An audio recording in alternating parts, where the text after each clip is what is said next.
3 weeks after we buried my Maggie, I sat across from my son Brandon and his wife Tiffany in lawyer Harold Winter's office. The air felt thick, suffocating.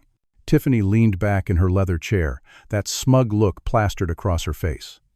When Harold asked us to settle down, she whispered just loud enough for everyone to hear. "Now that she's gone, everything will be ours." Her smile cut like ice. I smiled back, calm, knowing. Harold opened the sealed envelope. He began reading my wife's will. The words left his mouth slowly, deliberately. Tiffany's confident smile vanished. Her face turned completely pale. Harold adjusted his reading glasses and cleared his throat. The fluorescent lights hummed above us in that cramped office on Maple Street. I could smell the stale coffee from the pot in the corner and the faint scent of Tiffany's perfume, something expensive and overpowering. "The last will and testament of Margaret Ann Holloway," Harold began, his voice steady and professional. He'd been our attorney for 20 years, handled our house purchase, helped us with Brandon's college trust fund. Good man, honest. "I leave the family home at 412 Sycamore Drive, valued at approximately $620,000, to my beloved husband Jasper William Holloway," Harold read. That was expected. Brandon shifted in his seat but didn't react much. Tiffany's fingers drummed on the armrest. Harold continued through the standard provisions. Our savings accounts, the investments, my pension arrangements, all straightforward. Then his voice changed slightly, took on a more careful tone. "However, regarding my son Brandon David Holloway, I must address matters that cause me great pain." Brandon sat up straighter. Tiffany stopped drumming her fingers. 6 months before my cancer diagnosis, I discovered that my daughter-in-law, Tiffany Marie Holloway, has been systematically stealing from our family. Harold paused, looking up at us over his glasses. Margaret documented everything extensively. Tiffany's mouth fell open. "That's a lie." Harold raised his hand. "Please, let me finish." He pulled out a thick folder from beneath the will. Mrs. Holloway hired a private investigator and maintained detailed records. Between March and September of last year, Tiffany took the following items. He began reading from a list. An emerald ring belonging to Margaret's grandmother, valued at $8,000. A gold bracelet, $4,000. Cash from Margaret's purse on multiple occasions, totaling approximately $3,000. Various family heirlooms including silver candlesticks, a pearl necklace, and antique books. "This is insane," Tiffany sputtered. "She's lying. She always hated me." "There are photographs," Harold continued calmly. He spread several pictures across his desk. I'd seen them before, when Maggie showed me 3 months before she passed. My heart had broken then, just as it broke now watching Brandon's face.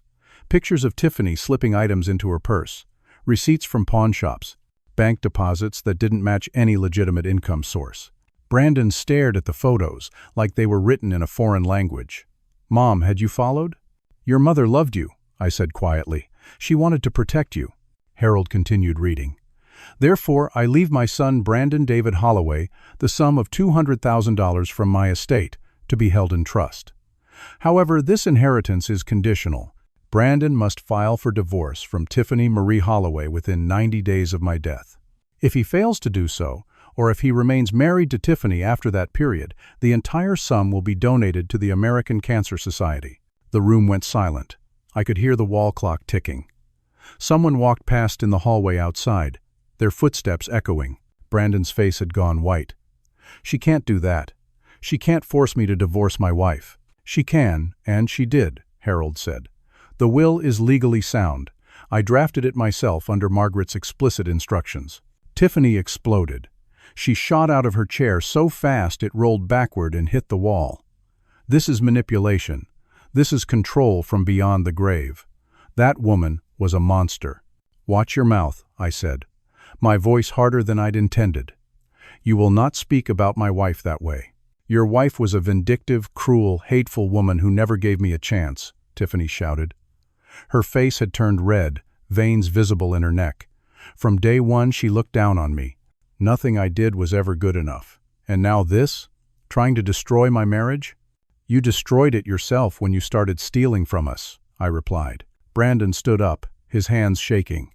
He'd always been a gentle boy, sensitive, the kind who rescued injured birds and cried at sad movies. Seeing him like this, torn between his wife and his mother's memory, Hurt worse than anything. "I need time to think," he mumbled. "This is too much." Tiffany grabbed his arm. "There's nothing to think about. Your mother lied. All of this is lies. I never stole anything. Those photos are probably fake, photoshopped or something. The private investigator will testify if needed," Harold said. "His report is comprehensive. 3 months of surveillance." "Come on, Brandon. We're leaving." Tiffany pulled at him. "We don't need their money. We don't need any of this." But we all knew that wasn't true. Brandon worked as an assistant manager at an auto parts store, making maybe $35,000 a year. Tiffany hadn't held a steady job since they married 4 years ago. $200,000 was life-changing money for them. Brandon let himself be pulled toward the door. He paused, turned back to look at me. "Did you know about this?" "Your mother told me 3 months ago," I admitted. "She wanted to handle it herself. She hoped Tiffany would confess, make it right." "And you just let her write me out of the will unless I get divorced?" His voice cracked. "What kind of father does that?" "The kind who loves his son enough to try and save him from someone who's using him," I said. They left. The door slammed so hard the framed diplomas on Harold's wall rattled. I sat there feeling like I'd aged another 10 years in 10 minutes. Harold handed me a second envelope, this one smaller, sealed with red wax. "Margaret left this for you. Instructions say to open it only if Tiffany contests the will." I took it, feeling the weight of it in my hands. Maggie's handwriting on the front said simply, "For my Jasper." "She'll contest," I said. "You know she will." "I expect so." Harold gathered the photos back into the folder. "I've dealt with difficult situations before, Jasper, but I'll be honest with you. This could get ugly, very ugly. Tiffany doesn't strike me as someone who gives up easily." I drove home alone. The envelope sitting on the passenger seat where Maggie used to sit, 43 years of marriage, and that seat felt emptier than the whole universe. The house on Sycamore Drive looked too big, too quiet. I'd spent the last 3 weeks since the funeral just existing in it, not really living. That night, around 10, my phone rang. "Brandon, we need to talk about Mom's accusations," he said. His voice sounded cold, distant, like he was reading from a script. "Okay, son. When do you want to meet?" "Tiffany and I have discussed it. We're going to fight this. We're getting our own lawyer. Mom wasn't in her right mind at the end. All those cancer medications, the pain, the drugs. She wasn't thinking clearly. Brandon, your mother's mind was sharp until the last week. You know that. I know my wife isn't a thief. I know my mother never liked her. And I know you're choosing money over your own grandchild." "What grandchild?" The words came out before I could stop them. "The baby Tiffany's carrying. Our baby. Your grandchild. But I guess that doesn't matter to you, does it?" He hung up. I sat there in Maggie's favorite recliner, the phone still in my hand, and realized that Harold was right. This was going to get very, very ugly. 2 days later, I found a thick envelope wedged in my front door. Not from Harold Winters. The return address showed a law office downtown, Blackwood and Associates. I knew the name. Roger Blackwood had a reputation around town as the kind of lawyer who'd argue black was white if you paid him enough. I opened it, standing right there on my porch. Mrs. Patterson from next door was watering her roses, pretending not to watch me. The letter was formal, full of legal language, but the message came through clear enough. Tiffany was contesting Maggie's will. She claimed my wife had been mentally incompetent due to her cancer medications and the stress of her illness. They were demanding the will be thrown out and the estate be divided according to standard inheritance law, which would give Brandon half of everything. My hands shook as I read it. Not from fear, but from anger. How dare they? How dare this woman who'd stolen from us, lied to us, now try to paint my Maggie as some confused, addled old woman? Maggie had been 59 when she died. Young, sharp. She'd balanced our checkbook the week before she went into hospice care, for crying out loud. I called Harold immediately. "They're moving fast." "They have to," Harold said. "The 90-day clock is ticking. They're trying to tie this up in court long enough that the deadline passes, or to get the conditions removed entirely. Can they do that?" "They can try." "Jasper, we're going to need to mount a strong defense. I'll need medical records, testimony from Margaret's doctors, character witnesses. This won't be cheap." I thought about my savings, about the funeral costs I'd just paid, about the fact that I was 67 years old and living on a pension and Social Security. Do what you need to do, Harold. Maggie trusted you. So do I. For the next week, I tried calling Brandon. Every call went to voicemail. I drove by their apartment on 3rd Street twice, but no one answered the door. Or they were home and just ignoring me. Either way, my son had chosen his side. Then, on a Tuesday morning, I decided to try one more time. I had some of Brandon's things from when he was a kid, old baseball trophies and photos that I thought might make him remember who he really was, who we were as a family. I knocked on the apartment door. Footsteps. The door opened a crack, chain still attached.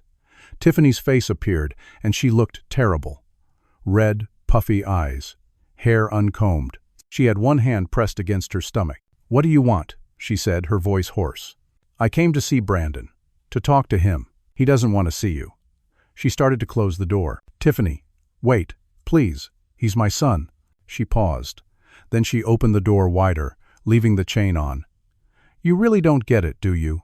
You and your precious Maggie, sitting in your nice house, looking down on everyone. Well, I've got news for you, Jasper. Everything's about to change." "What do you mean?" She placed both hands on her stomach now, and I noticed the slight swell there for the first time. My heart sank. "I'm 11 weeks pregnant. Brandon and I are having a baby. Your grandchild. But according to your wife's cruel will, you'd rather that baby grow up without a father's inheritance than admit you were wrong about me.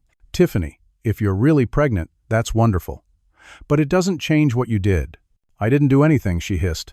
"But you keep believing your dead wife's lies. You keep choosing money over family. See how that works out for you."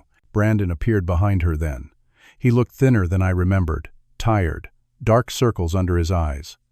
"Dad, you need to go." "Son, please, just listen." "No, you listen. Tiffany is carrying my child. My child. How can you stand there and ask me to choose between my wife, my baby, and some money?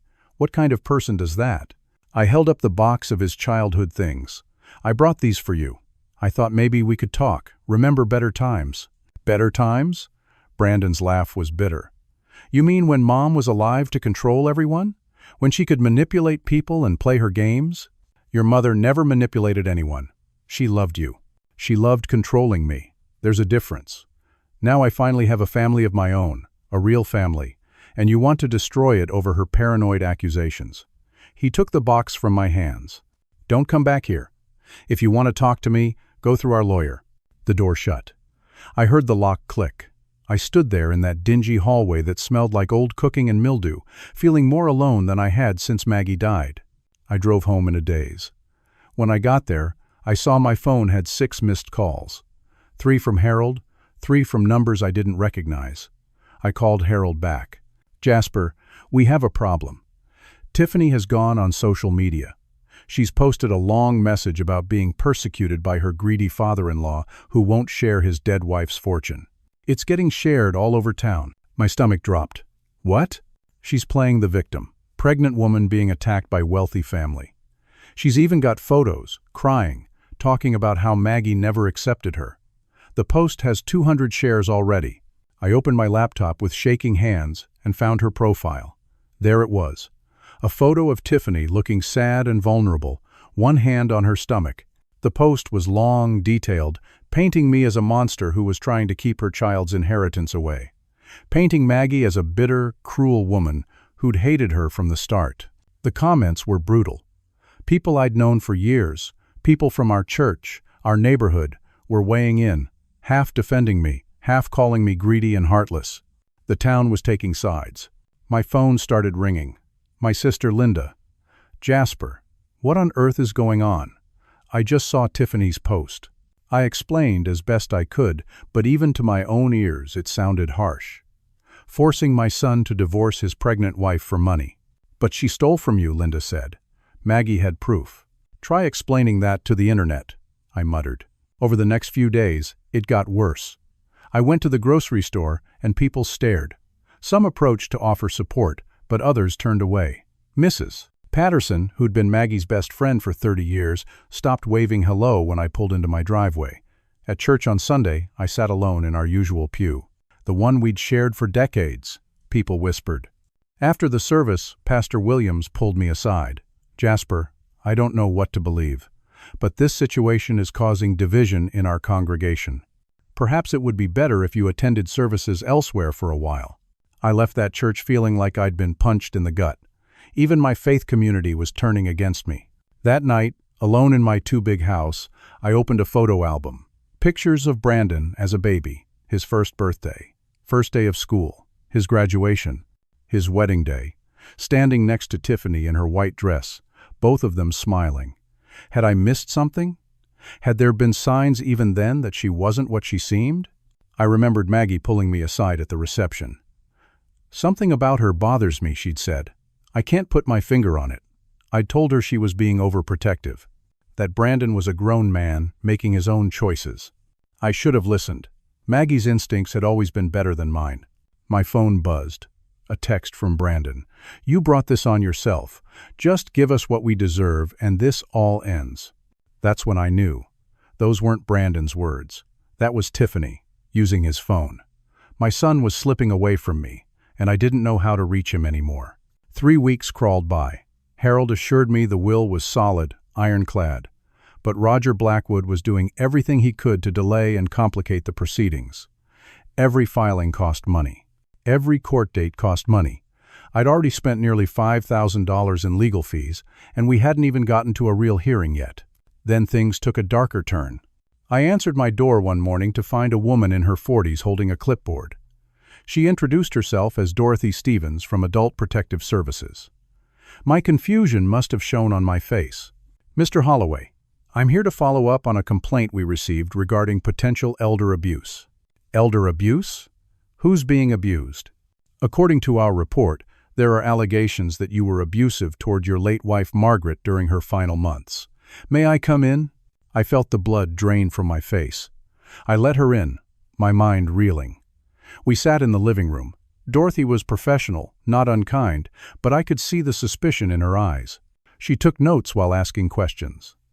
Did I manage Maggie's medications? Yes. Did I control who she could see? No. Did I make all the decisions regarding her care? We made them together. "Mr. Holloway, we've received statements from several people indicating concerning behavior. Withholding medication, isolating your wife from family, potentially coercing her into changing her will during a time of medical vulnerability. That's insane. Who said these things?" She consulted her notes. "Your daughter-in-law Tiffany Holloway filed the initial complaint. Your son Brandon Holloway provided a supporting statement. And we have additional statements from 2 other individuals, a Jake Morrison and Tommy Schultz. Jake and Tommy, Brandon's friends from high school. Troublemakers, both of them. One had been arrested for petty theft, the other for drug possession. They drifted in and out of Brandon's life for years. Maggie had never trusted them. "This is a setup," I said. "My daughter-in-law is contesting my wife's will. She's trying to discredit me and Maggie's mental state. Those 2 men will say anything if someone pays them enough." Dorothy wrote that down. "Do you have documentation of your wife's medical care? Records showing proper medication administration? Witnesses who can testify to her mental competence?" "Yes. Her doctor, her hospice nurse, our neighbors. Anyone who actually knew Maggie can tell you she was completely sound of mind until her last week. I'll need all of that. This investigation will remain open until we can verify the allegations are unfounded. In the meantime, I need to inform you that this could significantly impact the probate proceedings." After she left, I called Harold in a panic. "They're claiming I abused Maggie. They're trying to make it look like I forced her to write that will." Harold sighed heavily. "Jasper, I warned you this would get ugly. Roger Blackwood is a shark. He's found a strategy. If he can prove or even just create enough doubt about Margaret's mental state or your behavior, he can tie up this estate for months, maybe years. And every month that passes, the more likely it is that Brandon stays married to Tiffany and the 90-day window closes. What do I do? Get me everything. Medical records, pharmacy receipts, testimony from anyone who visited during those final months. We fight fire with fire." I spent the next 2 days gathering documents. Maggie's oncologist wrote a letter testifying to her mental clarity. The hospice nurse, a sweet woman named Patricia, who'd been with us for the last 3 weeks, provided a detailed statement about Maggie's cognitive function. Mrs. Patterson from next door, despite her recent coldness, agreed to testify that she'd visited regularly, and Maggie had been herself until the very end. But it didn't matter. The investigation was open. The allegation was out there. And Roger Blackwood made sure everyone knew about it. Then came the worst day. I'd had a doctor's appointment that Tuesday morning. Just a routine checkup. I was gone for maybe 2 hours. When I pulled back onto Sycamore Drive, I saw Brandon's truck parked in my driveway. I felt a flutter of hope. Maybe he'd come to talk. Maybe he'd come to his senses. I parked and walked up to my front door. Or tried to. The lock wouldn't turn. I jiggled the key, thinking it was stuck. Then I noticed the lock looked different. Newer. They'd changed my locks. I walked around to the back door. Same thing. New lock. I peered through the kitchen window and saw boxes. My boxes. My belongings packed up. I pounded on the door. Brandon. Brandon, I know you're in there. The door opened. Brandon stood there, and behind him, I could see Tiffany directing 2 men I didn't recognize as they carried my belongings out through the front. "What are you doing?" I demanded. "This is my house." "Actually, Dad, it's in probate, which means it's tied up in the legal proceedings. And since Tiffany is pregnant and we need more space than our apartment provides, our lawyer says we have the right to occupy the property until everything is settled." "That's not how it works. Harold would have told me." "Check with your lawyer then," Brandon said coldly. "But in the meantime, your stuff is on the front lawn. We've packed everything of yours. The house is ours now." I tried to push past him. He blocked me. My own son, my boy, who I'd taught to ride a bike, who I'd stayed up with when he had nightmares, who I'd watched graduate high school with tears in my eyes. "You can't do this," I said. "We already did." He started to close the door, then paused. "This is your choice, Dad. You could end this today. Tell your lawyer to drop the conditions on the will. Give us what's fair. Then we can all move on. And let that woman get away with what she did to your mother? My wife didn't do anything except try to be part of this family. But you and Mom never gave her a real chance." The door closed. I stood there, stunned. Neighbors were watching now. I saw curtains moving, faces in windows. Mrs. Patterson was in her yard, pretending to tend her flowers, but clearly watching the whole scene. I walked around to the front. My belongings were there, packed in boxes and garbage bags, piled on the lawn. My clothes, my books, photo albums, Maggie's jewelry box. Everything just dumped there like trash. The humiliation burned through me. I started loading things into my truck, making trip after trip. It took 6 loads. I had nowhere to go, so I drove to the nearest storage facility and rented a unit. Then I checked into a motel on the highway, the kind with weekly rates and a blinking neon sign. That night, lying on a lumpy mattress that smelled like industrial cleaner, I stared at the water-stained ceiling and wondered how my life had come to this. 3 months ago, I was a happily married man with a son I loved. Now I was alone, homeless, under investigation for elder abuse, and estranged from my only child. My phone buzzed. Another text from Brandon. "You brought this on yourself. Just give us what we deserve, and this all ends." The same words as before. Tiffany's words. That's when I realized something. Brandon hadn't sounded like himself at all in these confrontations. The coldness, the calculated cruelty. That wasn't my son. Something was very wrong. I thought about the dark circles under his eyes, the weight loss, the way he seemed to drift, like he wasn't quite present in his own body. And I remembered what Maggie had said in the hospital, 2 days before she died, when it was just the 2 of us. She'd been drifting in and out of consciousness, but in a moment of clarity, she'd grabbed my hand with surprising strength. "Jasper, promise me. Don't let her win. Something's not right with Brandon. I think she's doing something to him. Promise me you'll protect what we built. Promise me you'll save our son." I thought it was the morphine talking. But now I wondered. The next morning, I found an efficiency apartment across town. It was small, maybe 400 square feet, but it was mine. I moved my things from storage, trying to make the tiny space feel like home. It didn't work. Without Maggie, nowhere felt like home anymore. Harold called with more bad news. The Adult Protective Services investigation is giving Roger Blackwood ammunition. He's arguing that the whole situation, the will, the accusations against Tiffany, everything stems from an unhealthy dynamic in your marriage. That you controlled Margaret and she controlled Brandon. And Tiffany is simply the victim of two controlling personalities. That's garbage. I know. But it's effective garbage. Jasper, I'm going to be straight with you. We're burning through your money. We've spent almost $10,000, and we haven't even gotten to a hearing yet. Roger is going to drag this out as long as possible. How much can you afford? I thought about my savings account, about my pension, about the fact that I was living in an efficiency apartment eating canned soup for dinner. Not much more. Then we need a different strategy. We need to go on the offensive. That's when Harold told me about the sealed envelope Maggie had left.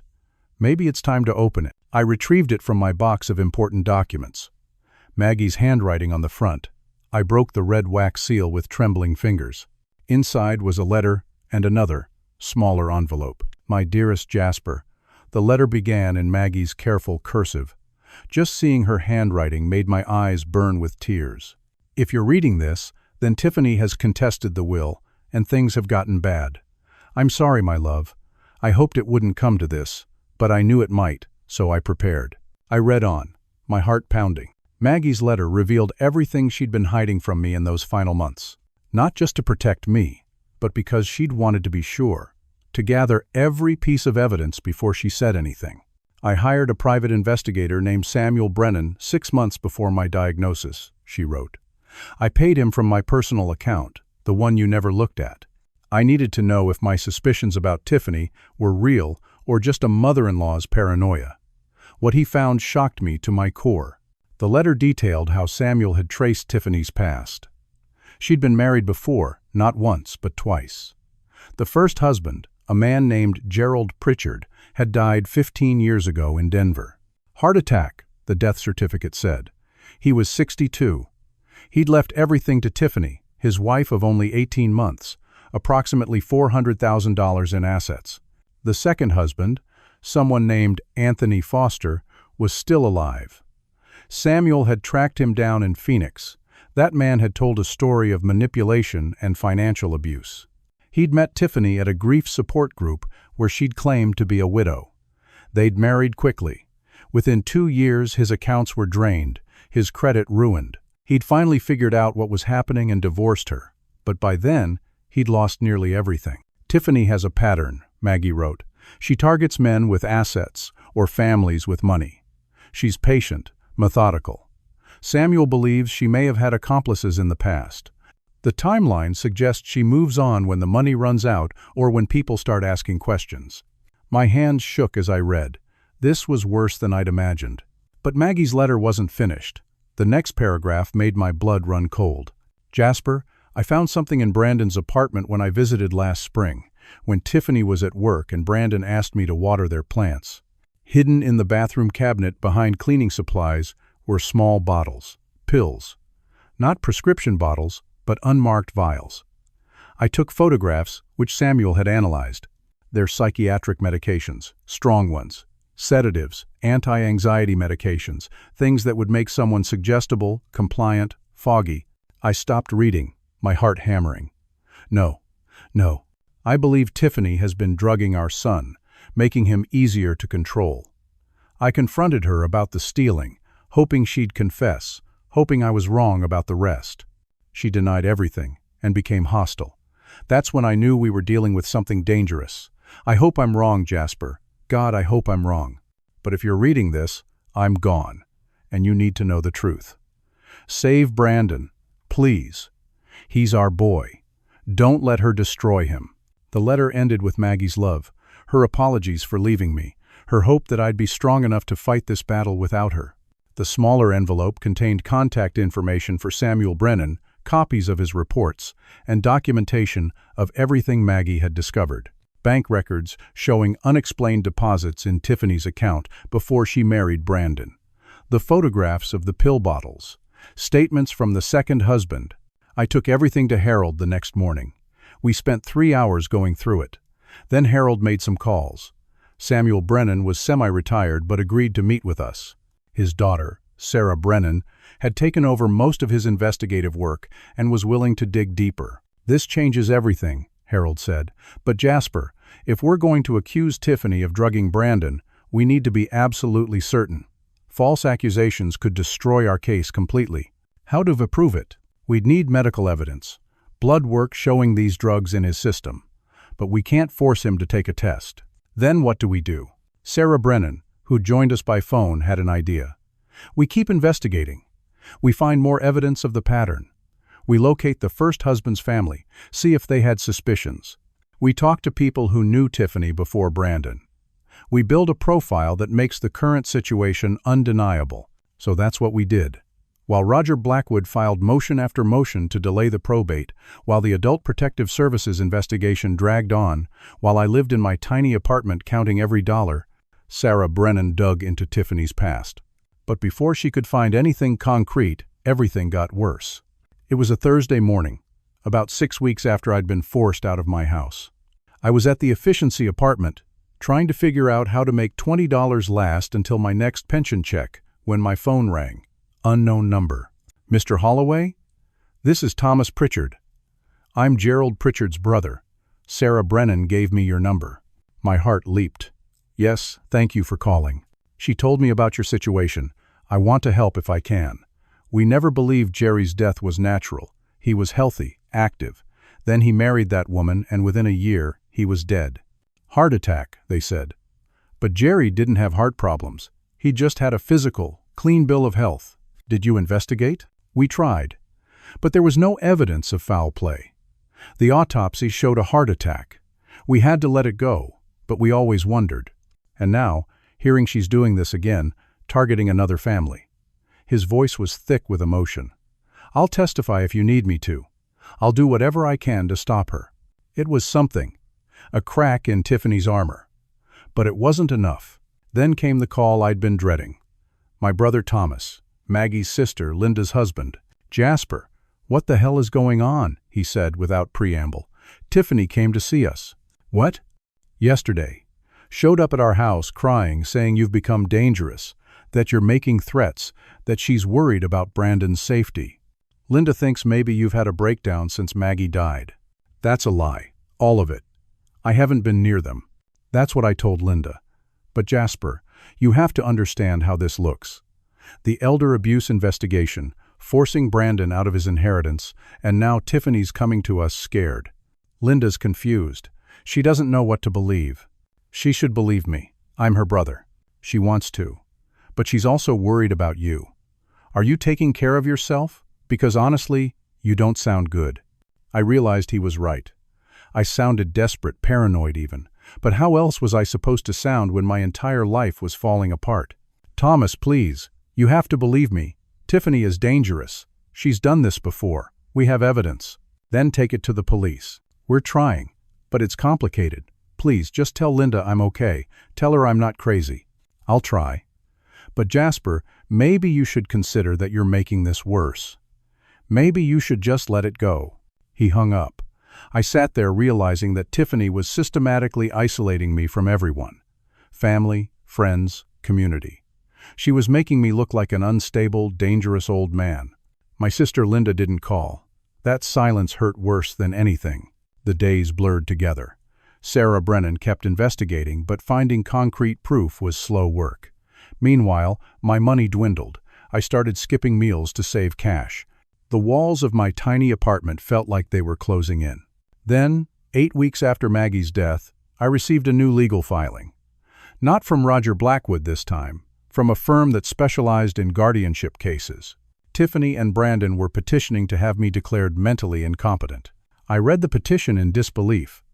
They were claiming I showed signs of dementia. As evidence, they cited missed doctor appointments, which I'd missed because I was too depressed to go. They cited statements from family members saying I seemed confused, which were taken out of context.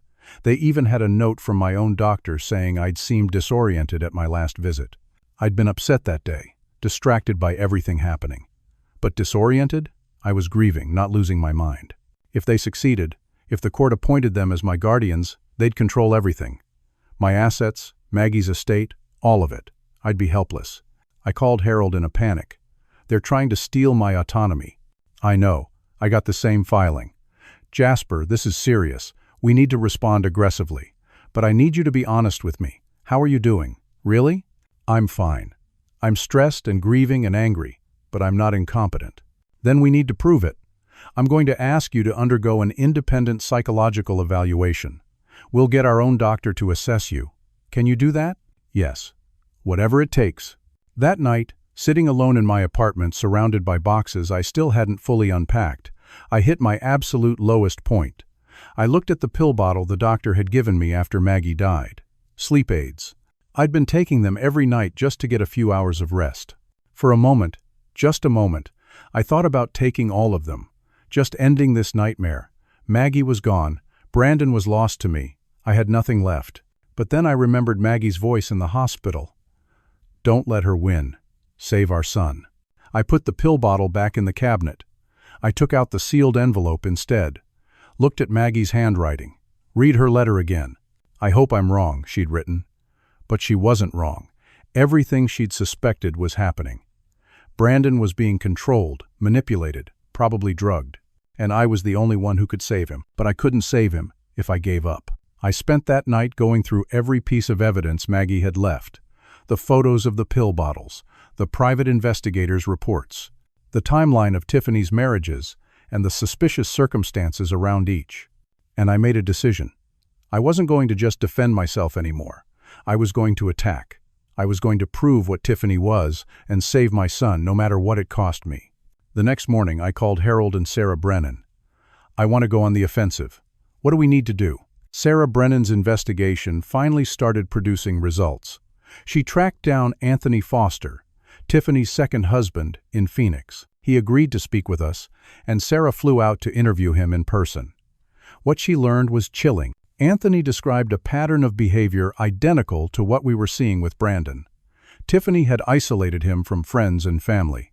She'd convinced him that his relatives were toxic, that his friends were jealous of their happiness. She'd taken control of his finances gradually, first offering to help manage bills, then taking over completely. By the time he realized what was happening, his savings were gone. "She was giving me something," Anthony told Sarah. "I know it. I'd take these vitamins she bought, these energy supplements. But instead of feeling energized, I felt foggy, compliant.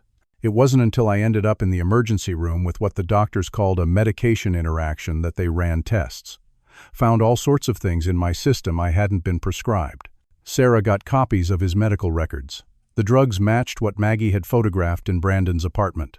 Meanwhile, Thomas Pritchard sent us everything his family had from his brother Gerald's death. While there was no proof of foul play, the timeline was suspicious. Gerald had changed his will 3 months before he died, leaving everything to Tiffany. Friends said he'd become increasingly isolated. His children from his first marriage described him as seeming drugged, unlike himself. Harold and I took all of this to the district attorney's office. We met with an assistant DA named Jennifer Walsh. She listened, looked at the evidence, but ultimately shook her head. "It's compelling," she admitted, "but it's not enough for criminal charges.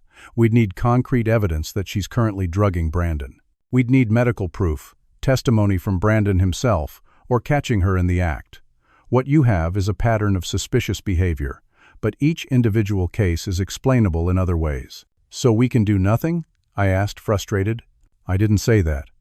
I said we can't prosecute yet. But if you can get solid evidence, come back to me." We were still working on that when Brandon collapsed. It was a Monday afternoon. I got a call from Harold. "Jasper, Brandon's in County General Hospital. He was at work and had some kind of medical episode, seizure or neurological event." "I thought you'd want to know."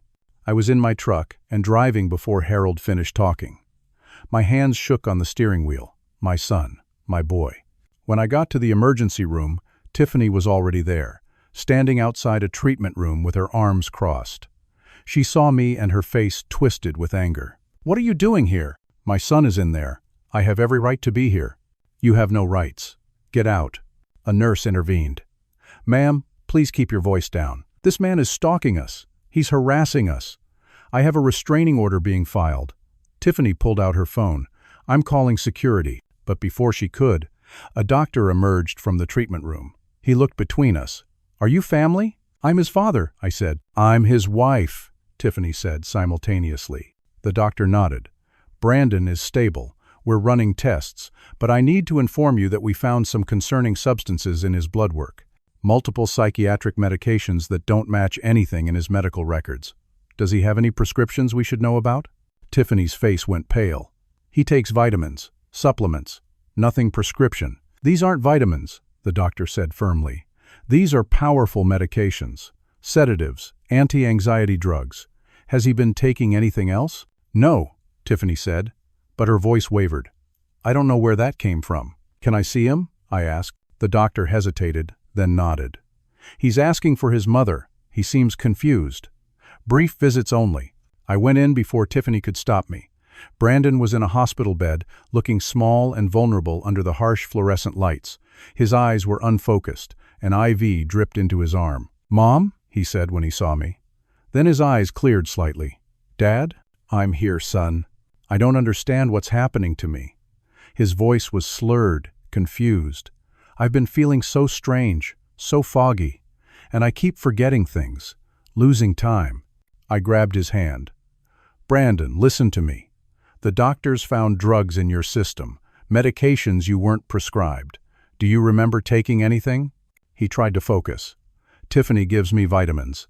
Every morning with breakfast. She says they're good for me." His eyes widened. "Dad, was Mom right? Is Tiffany?" He couldn't finish the sentence. "We're going to figure this out," I promised.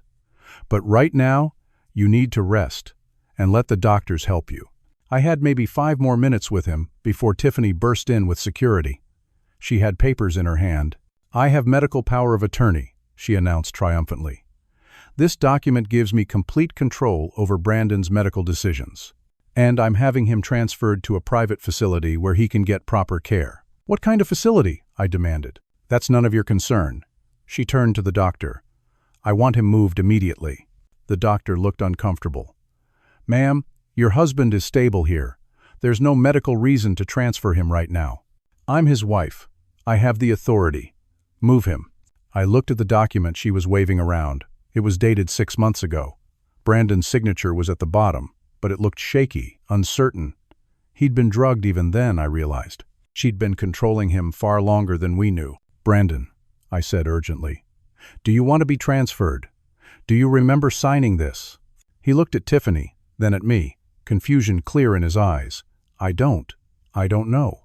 "He's clearly not in a state to make decisions," Tiffany said, "which is exactly why I have this power of attorney. Now get out, or I'll have you arrested for harassment." Security guards moved toward me.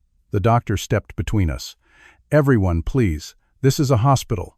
Mr. Holloway Sr., I'm going to have to ask you to leave for now." "Don't let her move him," I pleaded. "Please. He needs help, but not from her." But there was nothing I could do. Security escorted me out. I stood in the parking lot, helpless, as an ambulance pulled up. They were actually moving him. To where? Some private facility where Tiffany could continue controlling him, continue drugging him, keep him away from anyone who might help. I called Harold from the parking lot. "They're moving Brandon. She has medical power of attorney." "Damn. Jasper, where are they taking him?" "I don't know. Can we stop it?" "Not immediately. But I'll file an emergency motion. If we can prove she's a danger to him, we might be able to get a judge to intervene. But it'll take time." I didn't have time. I followed the ambulance. It wound through the city and out to the suburbs, finally pulling into a place called Evergreen Private Care. It looked more like a mansion than a medical facility. Expensive, exclusive, the kind of place that catered to wealthy families who wanted privacy. I tried to follow Brandon inside, but the front desk stopped me. "Are you family?" "I'm his father." The receptionist checked her computer. "I'm sorry, sir. Your name isn't on the approved visitor list. Only his wife is approved at this time." "That's insane. He's my son." "I understand, but those are Mrs. Holloway's instructions. You'll need to speak with her about being added to the list." I stood there, staring at the locked doors leading to the patient rooms, knowing my son was somewhere beyond them, and I couldn't reach him. I went back to my truck and sat there for a long time watching the building. Tiffany emerged after about an hour, looking satisfied. She saw my truck and actually smiled before getting into her car and driving away. That night, I sat in my apartment and faced the reality of my situation. I'd lost my wife. I'd lost my home. I'd lost my savings, down to maybe $3,000 now after all the legal fees. I'd lost my reputation and most of my relationships. And now I'd lost access to my son, who was being held in some facility where Tiffany could continue poisoning him. I'd failed. I'd failed Maggie. I'd failed Brandon. I'd failed as a husband and father. The restraining order came through the next day. Tiffany had filed it, claiming I'd attacked her, threatened her, tried to harm her and the baby. All lies, but the judge granted a temporary order. I was legally barred from coming within 500 feet of Tiffany or Brandon. If I tried to see my son at that facility, I'd be arrested. Harold tried to fight it, but without witnesses to prove my whereabouts when Tiffany claimed I'd attacked her, it was her word against mine. And she'd been so careful, so methodical in destroying my credibility that the judge believed her. I had nothing left. No money, no family, no hope. I'd been completely defeated. That night, I did something I hadn't done since Maggie died. I prayed, really prayed.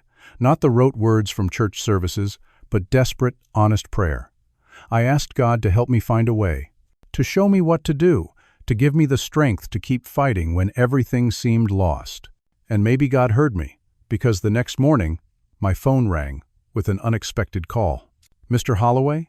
My name is Grace Sullivan. I'm a nurse at Evergreen Private Care." I was instantly alert. "Is Brandon okay? That's why I'm calling. Sir, I need to tell you something, but I'm risking my job by doing this. I've been a nurse for 20 years, and I've seen a lot of things. What's happening with your son isn't right." My heart pounded. "What do you mean?" "His wife visits every day. She insists on being present for all his treatments, all his medication administration. She's very particular about it. And the medications he's being given, they're heavy sedatives. They're keeping him foggy, compliant.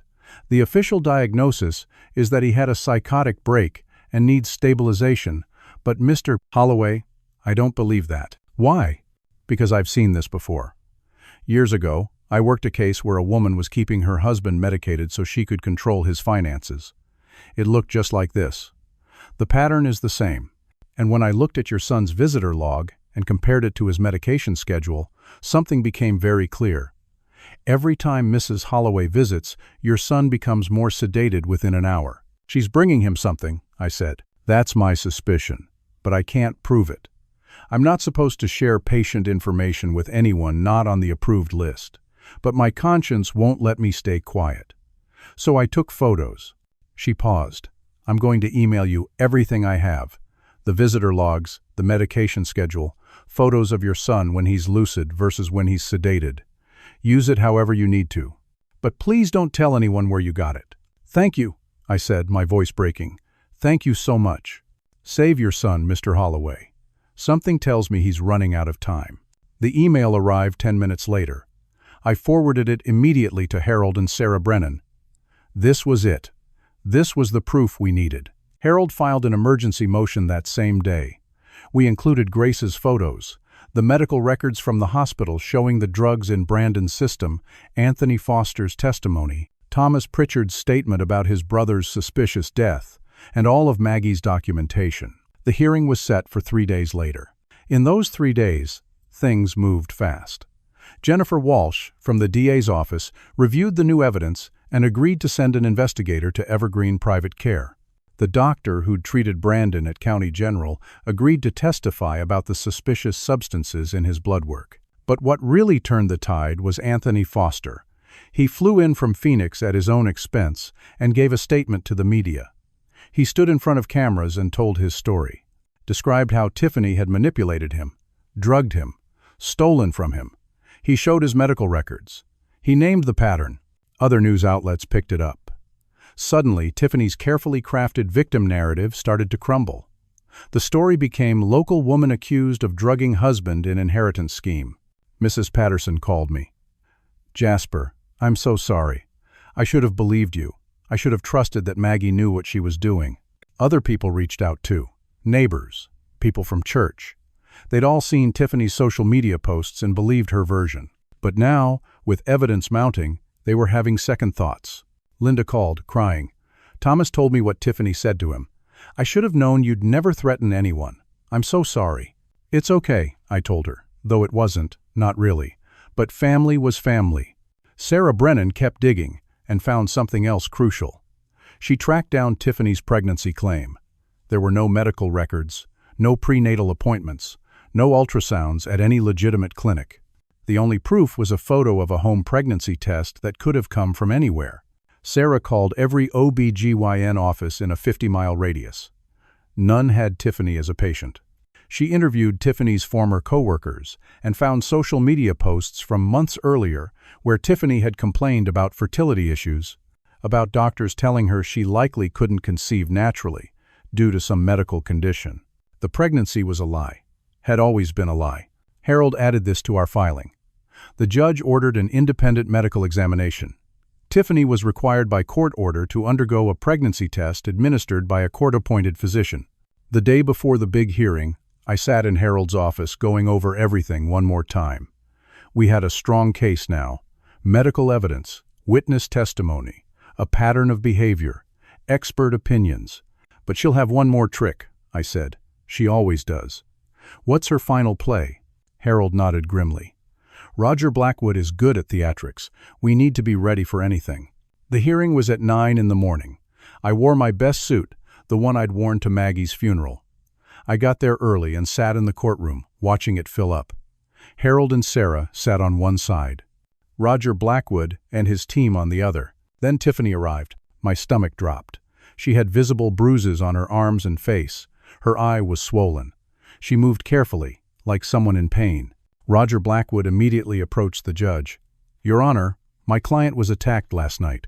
She has photographs and is prepared to testify that Jasper Holloway, in a desperate attempt to intimidate her before today's hearing, broke into her home and assaulted her." The courtroom erupted. The judge banged his gavel. I felt Harold's hand on my arm, keeping me in my seat. "That's a lie," I said loudly. "I was nowhere near her." "Do you have proof of your whereabouts?" the judge asked. My heart sank. I'd been alone in my apartment. Again, no alibi. Tiffany produced her phone, showing photos of the injuries. They looked real, fresh. Someone had genuinely hit her.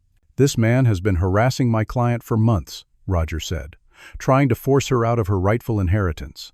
Now he's resorted to violence.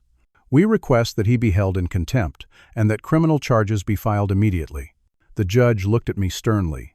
I saw my whole case collapsing. Tiffany had done it again. One more manipulation, one more lie, and she was going to win. Then Sarah Brennan stood up. "Your Honor, I'd like to submit additional evidence." She approached the bench with her laptop. "I've been monitoring the situation closely. Last night, anticipating that something like this might happen, I had a colleague watch Mr. Holloway's apartment. We have security camera footage from his building showing he never left between 6 p.m. last night and 7 a.m. this morning." She pulled up the video. There I was, clearly visible, entering my building at 5:45 with groceries. The timestamp rolled through the evening, no sign of me leaving. "Furthermore," Sarah continued, "I have footage from a bar called Murphy's, located 3 blocks from Mrs. Holloway's current residence." She pulled up another video. This shows Mrs. Holloway meeting with someone at approximately 9 p.m. last night. The video played, Tiffany entering the bar, sitting in a booth with a man. The man was visible in profile. Then the camera angle shifted as they left through a side door into an alley. "If we enhance the image," Sarah said, and the video zoomed in, the man's face became clear. Roger Blackwood. The courtroom went silent. On the video, Roger and Tiffany talked in the alley. Then, shockingly, Roger drew back his hand and struck Tiffany across the face. She reeled back. He hit her again, grabbed her arm and twisted it. She nodded, said something, and he released her. They were staging evidence. The judge's face turned purple with rage. "Counselor Blackwood, is that you in this video?" Roger Blackwood's face had gone white. "Your Honor, I can explain." "You'd better have a very good explanation for why you appear to be assaulting your own client." "It's not what it looks like," Roger stammered. "It looks like conspiracy to commit fraud and perjury," the judge snapped. "Bailiff, I want both of them detained immediately." "Mrs. Holloway, you are under arrest for filing a false police report and perjury." "Mr. Blackwood, you're being held pending investigation into misconduct and conspiracy." Two bailiffs moved toward them. Tiffany tried to run but didn't get far. The bruises on her face, the ones Roger had given her, seemed to mock her now. As they led her away in handcuffs, she turned and looked at me. The mask was completely off now. Her face was twisted with hatred. "You think you've won?" she hissed. "You've destroyed your own son. He'll never forgive you for this." But she was wrong, because just then the courtroom doors opened. Brandon walked in. He looked thin, pale, but his eyes were clear, truly clear, for the first time in months. Grace Sullivan was beside him, steadying him. "Your Honor," Brandon said, his voice shaking but determined, "I'd like to testify." The judge granted Brandon's request to testify. My son walked to the witness stand on unsteady legs. Grace helped him get settled. He looked at me, and I saw tears in his eyes. "State your name for the record," the judge said gently. "Brandon David Holloway. I'm the son of Jasper and Margaret Holloway." "Mr. Holloway, are you here of your own free will?" "Yes, sir. Nurse Sullivan helped me leave the facility. Once the medication started clearing my system, I began remembering things, understanding things." His voice cracked. "Things I should have seen all along." Harold approached. "Brandon, can you tell the court what you remember?" Over the next hour, Brandon described everything. How Tiffany had seemed perfect at first, charming, supportive, loving. How gradually, over the first year of their marriage, things changed. She'd suggested he take vitamins, supplements she bought from some online store. They'd make him feel good at first, energized, but then foggy. "I started forgetting conversations," Brandon said. "Losing track of time. I'd agree to things I didn't remember agreeing to. Sign documents I didn't recall signing. She told me it was stress from work, that I needed to relax more, trust her more." He described how Tiffany had isolated him from friends, how she'd started bad-mouthing his mother, planting seeds of doubt, how she'd taken over their finances completely, how she'd go through his phone and delete messages from me and Maggie. When Mom got sick, Tiffany didn't want me to visit her much. She said it was too painful for me, that I should remember Mom how she was. But really, she didn't want Mom talking to me when she wasn't around to control the conversation. Tears streamed down Brandon's face. "Mom tried to warn me. She pulled me aside at the hospital 2 weeks before she died. Told me she was worried about me, that I seemed different, that she thought Tiffany was hurting me somehow. But I was so foggy, so confused, I got angry at her. Told her she was being paranoid and mean." His voice broke completely. "Those were some of the last words I said to my mother. I told her she was being mean. I was crying too now, and I wasn't ashamed of it." The judge called a brief recess. Brandon came down from the stand and collapsed into my arms. We held each other for the first time in months, father and son, both of us broken but finally together again. "I'm so sorry, Dad," he sobbed. "I'm so sorry. I should have believed you. I should have believed Mom." "Hush now," I said, holding him tight like I used to when he was small and had nightmares. "Your mother knew you weren't yourself. She knew you were being controlled. She never blamed you. Neither do I." Grace Sullivan approached quietly. "He'll need medical monitoring for a while. Those drugs can have lasting effects. But his mind is clearing more each day."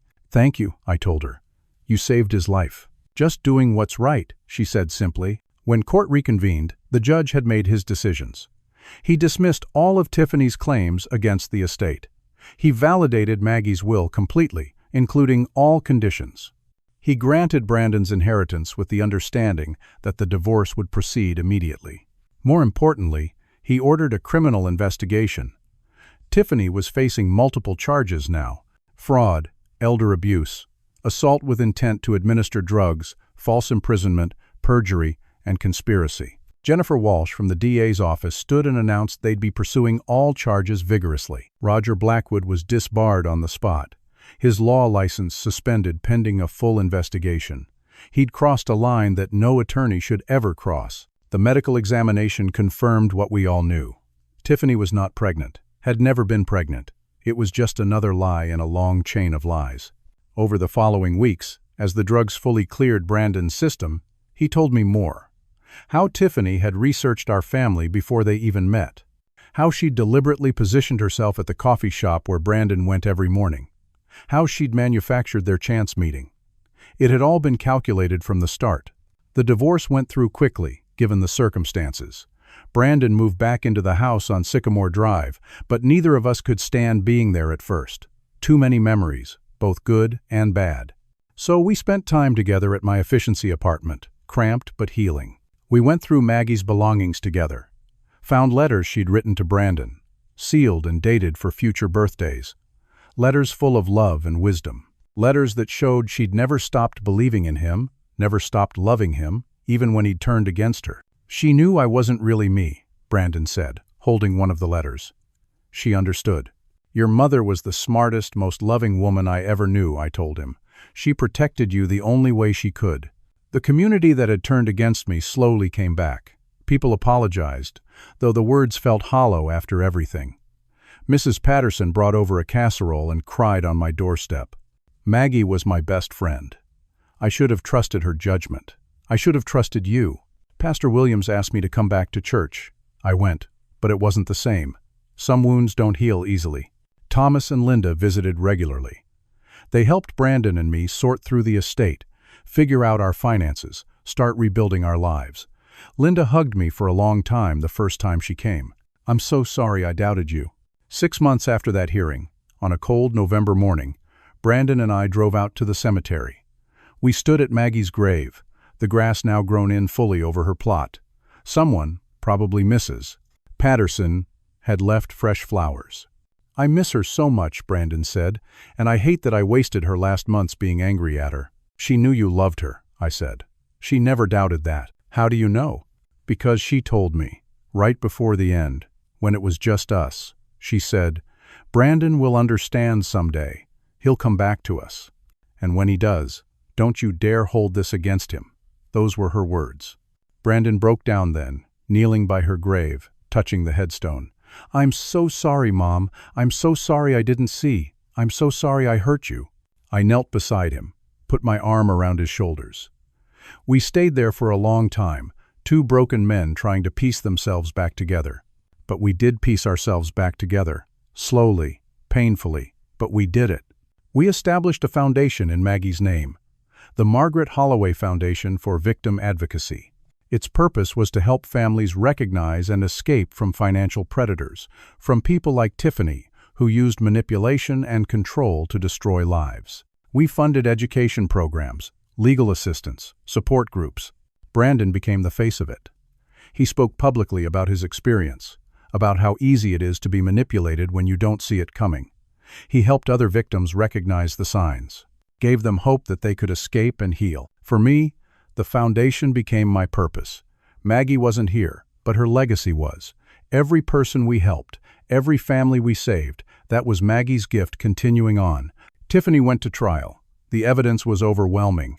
Anthony Foster testified. Thomas Pritchard testified about his brother. Grace Sullivan testified. Brandon testified. I testified. The jury deliberated for less than 3 hours before finding her guilty on multiple counts. She was sentenced to 15 years in prison.